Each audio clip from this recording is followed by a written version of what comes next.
Hi everybody, welcome back to Bring Life Indoors. It's Moira here. Thank you so much for joining me. I hope you're doing well and having yourself a beautiful, beautiful day. Today I want to talk about money plant. It's a plant I love so much and I've got a few of them in my collection, and I thought, why not talk about how I care for it, what I have learned in having it in my care and my collection as one of my plants. And yeah, it's a content I used to do quite a lot, where I focus on one plant and I talk about it as to how to care for it and what I have learned myself in taking care of it, and the do's and don'ts and all of that. And I want to go back to making content like that again once in a while, obviously, and talk about the plants in my collection as to what I have learned and how I care for them, and things like that. And yeah, so today we're looking at money plant. So I'm gonna start here right next to me. I've got a big mama right here, and which I cannot bring to where I'm gonna be filming. So let me just show you this one, which I got 6 months ago, as to how it is doing. All right, excuse the lighting. Yeah, 6 months ago, my husband got me this beautiful, beautiful money tree, and for our anniversary.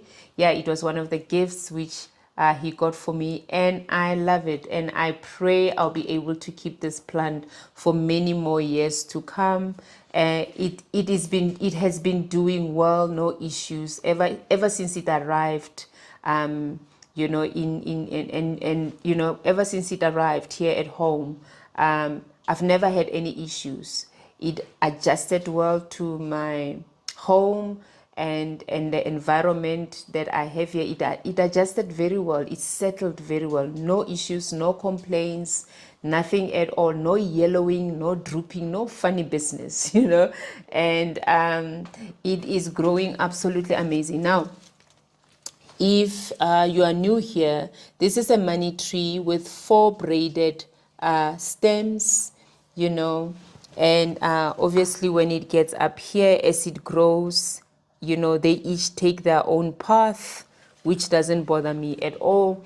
And it has grown large. This past 6 months, it has grown a lot. It really has grown a lot. I've gotten so much new growth out of this plant, and it's a joy to watch it grow. I mean, even now, if you look up there, all of that, can you see those 2 leaves? That's new growth. I mean, if I have to turn it around, there's so much new growth happening, and it has been doing that ever since it arrived.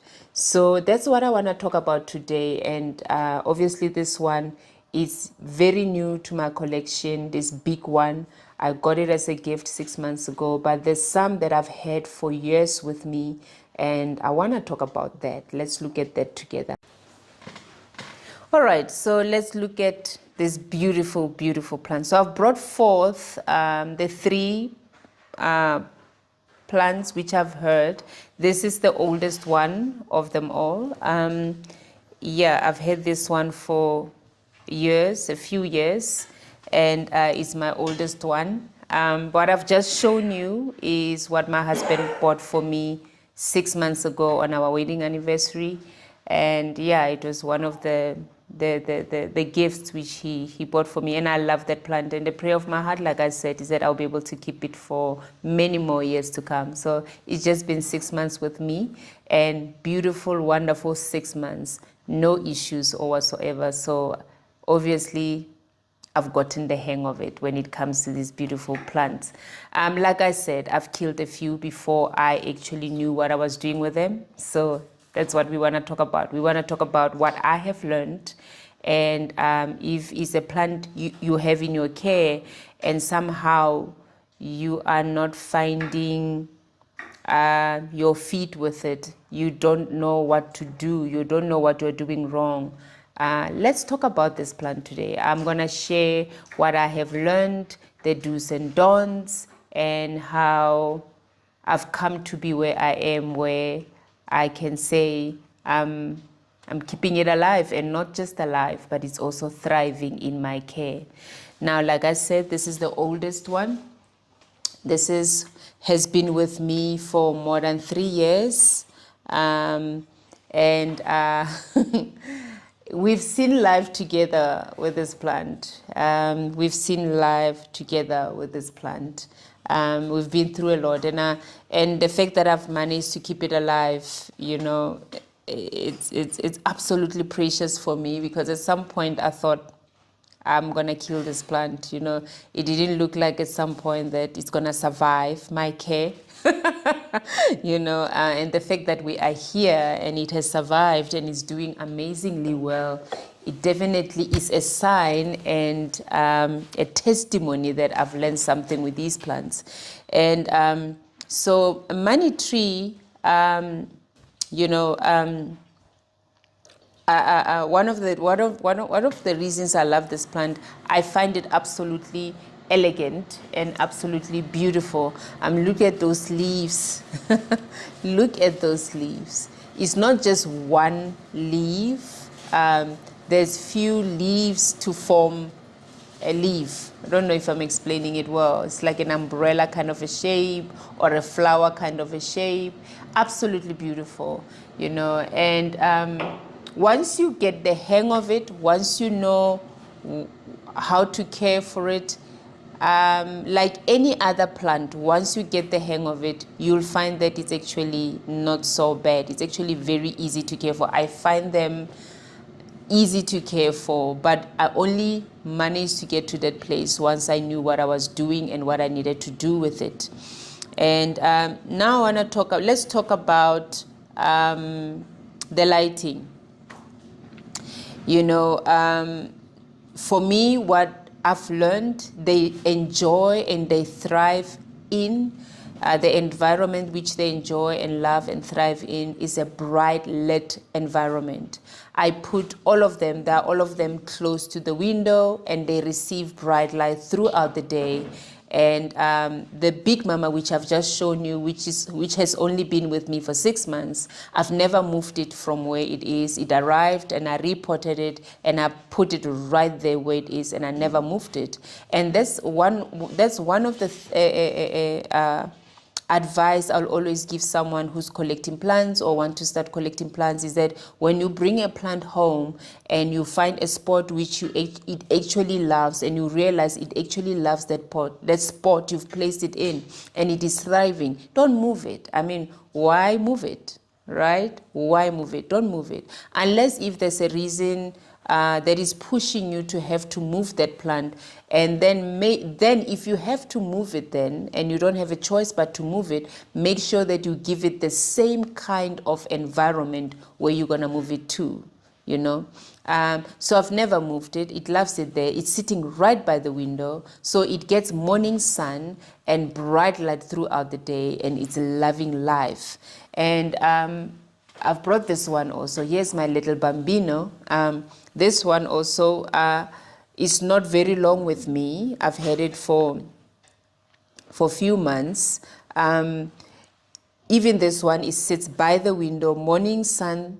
It gets morning sun and bright light throughout the day. It was not this big when it got home. It has grown, and there's nothing as wonderful as bringing a plant home and see it flourish, not decline, because there's times where sometimes I've brought a plant home and instead of flourishing, it first declined.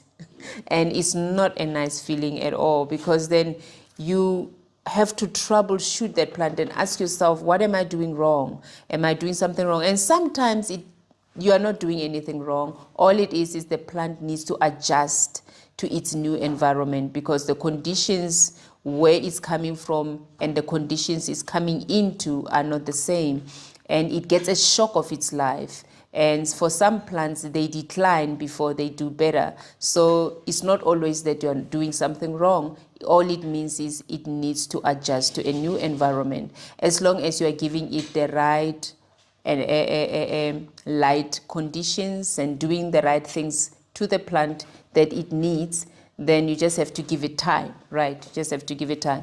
But with this plant, like I said, that one when it came, I never had issues. Same with this one. But also I learned from my mistakes. I killed a few before I could get it right. I learned from my mistakes. So I knew exactly the light conditions it prefers. And when I brought it home, I made sure that I put it at the spot where it will enjoy life. And it has grown tremendously. I mean, and I'm continuing to get new growth. This is new growth that is unfolding now. It has grown. It was smaller. It was smaller. It was not this big. It was smaller. And yes, another one here is also by the window where it's getting late morning sun. This one gets late morning sun, and yeah, and bright light throughout the day. And it's loving where it is sitting, you know. And same thing with this one which I say has been with me for a long time. It's in my bathroom. Now I've got 2 windows in my bathroom, and I get bright light throughout the day in my bathroom, and it's loving it there. But you can see by the space in between the nodes. The space in between the nodes of the plant tells you that how much light they are getting. It tells you how much light they are getting. Now this one, the light is not as, is different compared to this one. You know, this one, there's morning sun involved. There's late morning sun involved, or morning sun, full morning sun involved for these ones this side of the house. But this one in my bathroom, there's no sun involved. I'm not getting sun through my bathroom, except the other far window. That's the one I'm getting sun. The one this one is sitting by, I don't get sun through that window, but I get bright light throughout the day. So the growth is not compact like the other ones, you know, like this one. This one, the growth is compact. That's what will tell you how much light. So light makes a big difference when it comes to plants. Apart from the fact that they feed from it and all of that, it makes a huge difference when it comes to plants. You know, if it gets the light that it needs, the growth will be nice and compacted.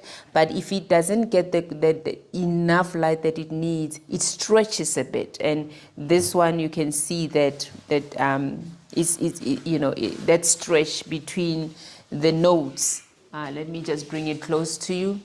You can see the stretch. You see, before I took it to my bathroom, the growth between the nodes was a bit shorter, as you can see. And when I took it to my bathroom, then the growth, you know, so the light, while it's still bright in my bathroom, obviously it can be brighter. For this plant, it's telling me, for this plant, it's saying it can be brighter. But nonetheless, I still love it. I love it there. I'm not going to move it unless I find a spot in my house. I don't have a spot which I feel will be suited for it at the moment. That's why it's in my bathroom. But yeah, that's the light. So they prefer bright light. And if you can, give them morning sun. If you can, give them morning sun and bright light throughout the day, close to the window. They'll love it close to the window. This one is a bit further away from the window, and I know if I move it close to the window, it will be even more happier. It's just a bit away from the window, and I think I must find ways to bring it closer to the window, and I know if I do that, it will love it even more. So these other ones, the 3 I've shown you, the big one and these 2, they're right by the window, so they are loving it. It makes a difference. It's funny, even if there's no sun that comes through that window, it's just bright light. If you can move your plants close to that window, the growth will be different compared to it away from that window, even if it receives the bright light, because the light is different. But anyway, that's for light. So in case you wondered, they prefer bright light and morning sun. Now, I wouldn't put them in direct afternoon sun. I've done that in the past, and what that does, it scorched the leaves. It didn't appreciate it at all. So I decided to move it away and just expose them to morning sun if that window gets morning sun, and leave them to bright light throughout the day. Somehow, the harsh afternoon sun is not great for them. It scorches the leaves, and all of that. So I wouldn't expose them to that. Well, that's for me. Like I say, I'm telling you what I've learned with my plant. I know there's people who says you can gradually train your plants to live to get used to afternoon sun. And I have done that with some of my plants, where you gradually introduce it to a more harsher sun, more stronger sun than morning sun. But then you need to do it gradually. You cannot just decide one day to plunk it in the sun and not think it's not going to scorch those leaves. It's something you need to do gradually. But I've never tested that with these plants, so I'm not going to tell you to go do that. But you're welcome to go do it and share it with me on the comments down below, and I'll learn something from you. It's something I've never done, and I don't know if I want to do it with these plants. I mean, these leaves seem very delicate. You know what I mean? So if it's something you've done and somehow your plant handles afternoon sun, please share. I mean, I'd love to also learn from you, and things like that. But for me, I've done it once where I plunked it in the sun, afternoon sun, and it got scorched. So I moved it away and I never tried it again. Even gradually, I never tried it again. So let's talk about watering. Now, that's how I lost some of the plants. When I started earlier, that's how I lost. I killed some of those plants. It was due to overwatering, and I'll tell you how. I was still learning the plant. I didn't quite know what it likes. I didn't know whether it likes to be on the moist side or on a dry side, and I didn't my early days with it, when I brought it home, I didn't wait for it to dry out. I just gave it water when I felt it needed water somehow, and you realize then I realized I should have waited maybe a week or a few more days before I gave it, things like that. And I lost the plants in the beginning, these plants in the beginning, due to overwatering. And some of it was overwatering and some of it was not. The plant needed water. It was time to water the plant.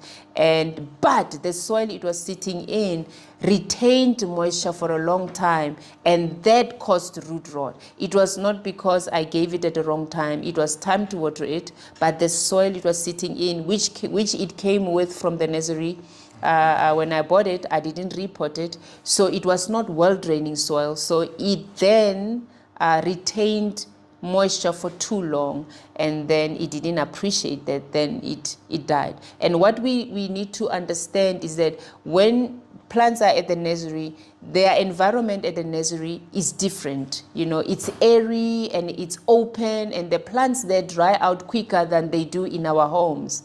So I'm going to talk about soil, but now we're talking about water. So when you water them, with my plants, I let them dry out. I leave them to dry out. And the beautiful thing about them, they're almost, they will droop. They will show you they're dry. I let them dry out. And then in between waterings, and I water them when they're dry. I don't water them before then, I don't.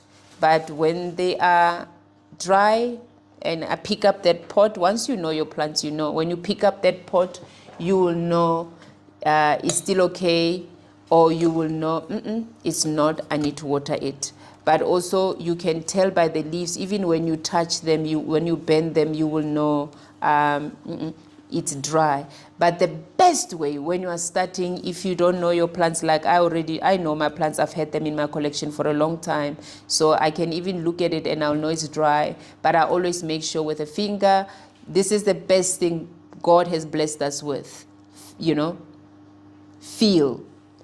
Feel, use your fingers, put it in the soil, and go as far as you can. And if it's moist, once your soil is your fingers all the way in, and your soil is moist, leave it. Don't water it yet. Next time you come, if you check and you the soil is dry, then you know it's time to water.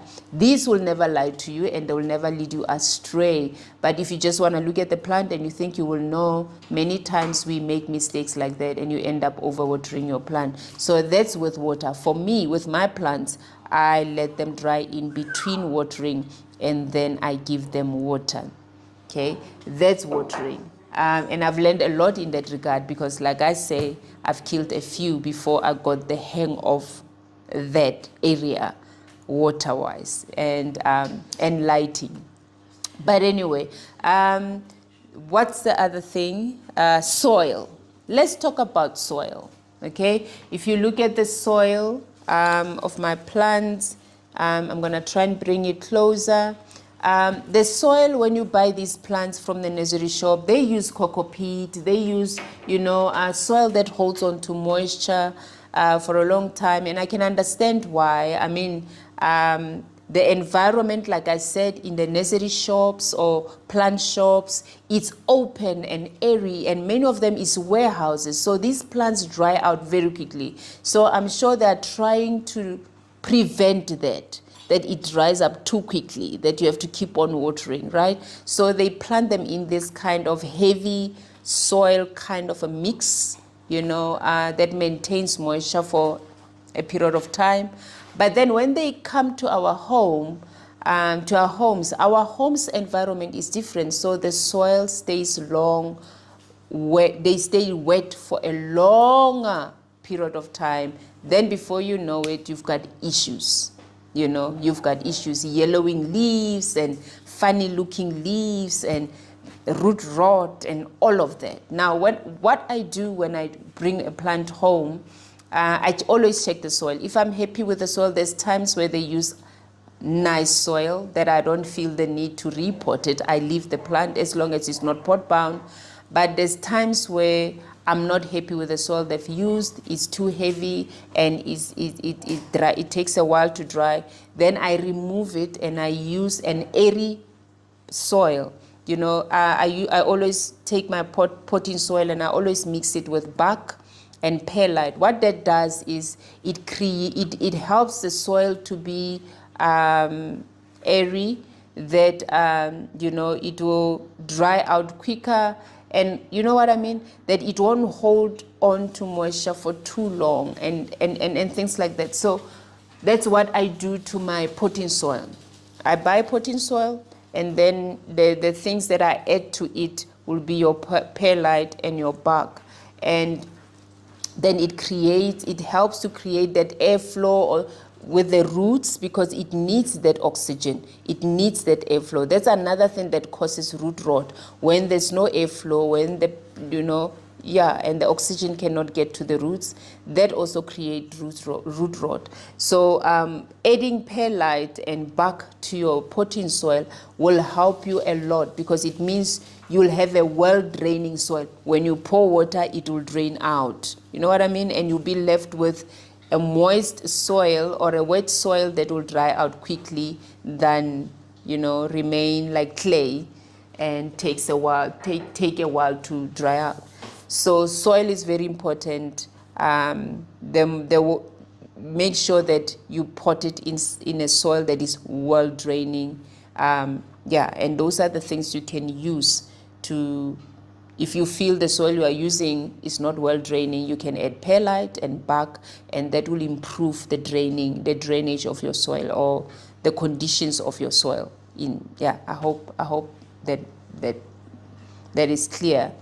Makes sense. So that's soil. And what else? What else have I? I've talked about light. I've talked about soil. I've talked about watering, and what else can we look at? Oh, pests. I've never experienced pests with this plant, to be very honest. Ever since I've owned these plants, I've never experienced pests. But also what I do in my house, Not that I don't experience pests with some other plants like mealybugs. I've had mealybugs the other day on Hoya and I needed to clean it. You know, I do have, there's times where I experience pests with other plants. And the way I deal with it is I take it to the sink and I rinse it, or I take it outside and I take dishwashing soap and I add, water, and I spray the entire plant with that, and I rinse it and I wash it and I make sure, and things like that. Or sometimes I use alcohol, 50% alcohol, 100% alcohol, where I take a mixture of alcohol mixed with water and I spray my plants with it, and things like that. But with these plants, to be very honest, I've never experienced pests with them.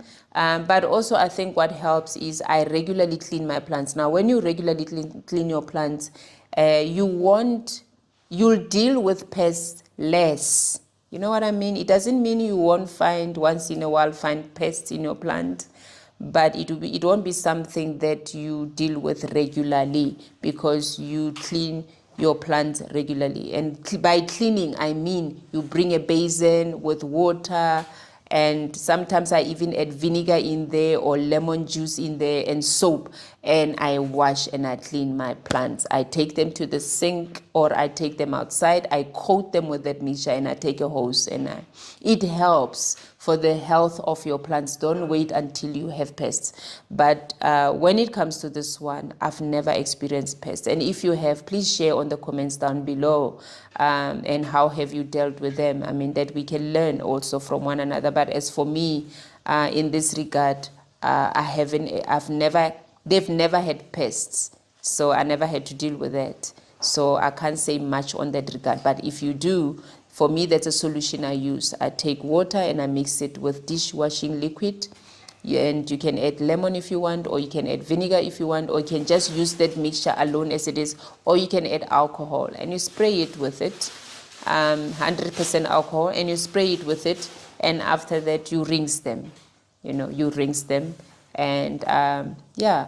But with these plants, I must be honest, I haven't experienced pests, and I love them for that. And yeah, let's talk about propagation now. I have propagated. Like I said, this plant has been with me for more than 3 years. And you can see we've had a life together. You can tell by the amount of leaves I've lost on this plant. It should be more bushier than what it looks. It's got a story to tell. If it could talk, it will be here sharing this platform with me and having this talk together with me. But nonetheless, I'll talk for it. So to show you, I've had it for a while. Look at that stem. It has grown, it's gotten a bit thicker, and that for me is exciting. It shows life, it speaks life. It was not this thick. Trust me, it was not this thick. And I've propagated this plant. I've tried to have it branch out. The aim was to have it branch out when I chopped it. And if you follow me on Instagram, I think I've got a video on it, and I'll check if I think I did make a video on YouTube where I propagated this plant, and I cut it right here. I cut it right there, and it propagated well. It was my first time to propagate it. I had never propagated it. And I chopped it right there, and I was hoping for a V shape for it to give me like a tree shape kind of a thing. And one day when I was in my bathroom, I bumped it, and I lost the growth that was growing. It was growing here. I bumped it, and then there was nothing. It was just these leaves at the bottom. The growth which was coming up had fallen, and I had to just pray and hope for the best. And then this growth came out. All of these fell out. That's why I say I thought I was going to lose this plant, because then all the old growth fell out, dried up one by one. It will just, and then I lost all of that. This from here up is all new growth. And yeah, so that's why I say we've been through a lot together, and I'm amazed that I still have this plant. So I mean, this speaks for me that I have learned a lot from this plant, and I seem to have gotten the hang of it. So from here, as you can see, from here going up, it's new growth. And this is where I had chopped it to try and propagate it. And this is a second new growth, by the way, because then I bumped the one that was coming out, and then this came out from where that one fell out. This one came out later on. And then over time, as this was growing, I lost all of this leaves that were down here, which was old growth. As to a reason why, I have no clue to this day.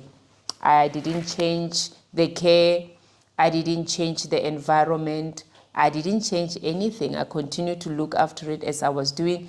Maybe it didn't appreciate being chopped. Who knows? I don't know. That's the thing with plants. Hey, sometimes don't blame yourself. It's just nature doing what nature does, right? But here we are. Sometimes I ask myself, should I try and propagate it again? I don't know. I'm not ready for that shock I went through. But here is the propagation of it.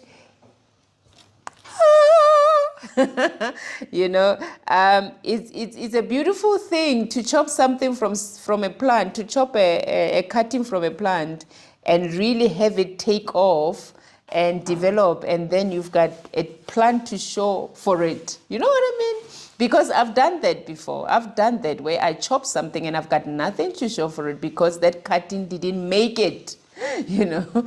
Honestly speaking, that cutting didn't make it, but this one, the cutting made it. And I remember I didn't only propagate a stem, I also propagated leaves. I took a few leaves, because you can propagate from a leaf, and you just put this portion, you take this and you put it in water and it will propagate, which it did, but I think I left them too long in the water. I was too busy, I'm very busy at the moment. I've got a very busy lifestyle at the moment. So I didn't have time to actually plant it. I kept on postponing it and then it somehow, it died. It didn't like it. I think also changing the water, I took long to change the water, so it didn't appreciate the whole situation, and it just went south from there. But this one made it. The stem which I chopped from there, which I just shown you, this is the stem, and all of this beauty. This is the old leaf. Can you see that? This is the old leaf, the only surviving one. This one and that one, you see there were two. There was one here and there was one here. They fell out. That happens when you're propagating something. You will lose a leaf or two or three, or who knows. Sometimes all of them, trust me, but don't lose heart. But then I propagated it with water. I put it in water and watched it develop roots. And once I felt the roots were substantial enough for me to transplant it to soil, then I did that. And this is an old growth. This is an old leaf. I lost two of them. The rest are new. This is all new growth. As you can see, these ones just came in not long ago. And it looks absolutely amazing. And there's a new growth coming out here. And you can see how compact it is. It's because of the light it's getting. This one gets, like I say, late morning sun and then bright light throughout the day. So I'm super excited. So yeah, my first money tree propagation success, and it was a success. It was absolutely successful. So I can also say I have propagated this plant and it worked. And I'm bold enough to do another one. But I don't know if I want to do it from this one. I feel like this plant has suffered for so long, but I would love to see it really branch out and really, not just be this one stem thing going, unless if it decides to branch out on its own, who knows. But anyway, for now, I don't want to touch it. I'm happy it's alive and I'm happy it's enjoying life. I don't want to bother it. If anything, if I'm going to be propagating, I'm going to be taking from that big mama. But anyway, that's it. That's all. I hope this helps someone who maybe it's not a plant you have in your collection and you always wondered if you love it from a distance and you don't quite know if is something you can care for or not. Trust me when I say you can. And once you get the hang of it, I find them absolutely easy to take care of. This one, I want to turn it into a bonsai, and I hope I'll be successful in that. That's why I'm keeping it in a tiny little pot. I want to bonsai it. I was at the nursery shop the other day, and someone had turned it into a bonsai, and it looked absolutely amazing. And I know it's going to take a few years before we get there, but and I hope I'll be able to keep it alive and lush and happy until we get there. But that's a plan with this one. I want to bonsai it. But anyway, it's been wonderful. Thank you so much for joining me. If you don't own a money tree, go and get yourself one. They are beautiful plants.